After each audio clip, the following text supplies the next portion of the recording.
Murphy's pub on Thursday night, the world was put to rights.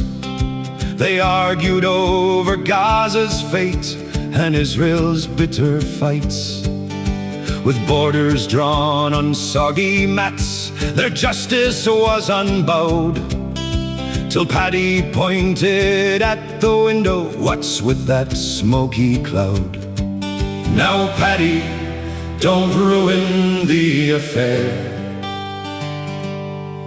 We're sorting out the globe tonight, so leave the local air."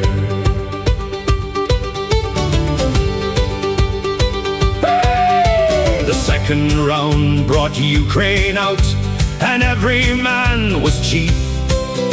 They marshaled tanks with sticky thumbs, commanding past belief. "Be careful now," warned Michael Grave, "the Russians hold a grudge. They'll remember every slight for years and years and never ever budge." Though no one knew a Russian soul, they shared a common fear. Old Paddy watched the harbor lights. If they're so frightening still, why is there a Russian factory sitting by the hill? "Ah, Paddy, the world is big and round. We're fighting for democracy. You're staring at the ground." By round 3 came America, the tariffs and the trade, with Washington and billionaires predictions proudly made. Then Paddy sipped his Guinness pint. "Who owns that factory, lads?" The room found sudden interest in the racing foreman ads. Just then a journo wandered in, a notebook in his grip, and asked the very things that just had left old Paddy's lips. "Who owns the place? The pub went dead. Where does the cargo go? And what percentage heads out east?" The silence started to grow. Then someone coughed. "It's 83. No, closer to 51.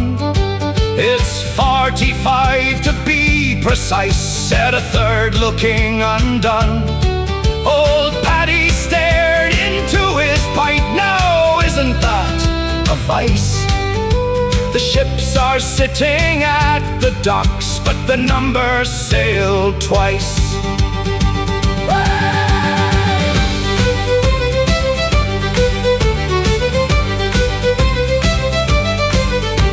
The TV blared with battles far away.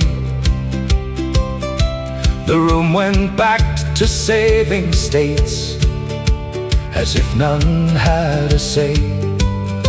But Paddy watched the harbor still, the cranes against the night. The trucks arrived, the ship set sail, the factory out of sight.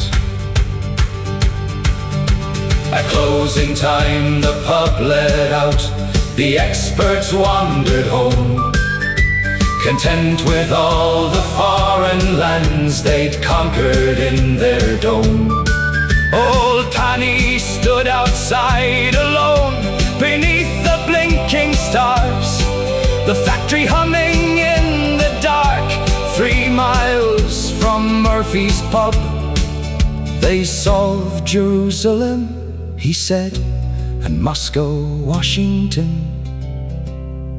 But what goes on behind the hill remains the mystery one." They fear the men on distant screens, the wars and all their woes.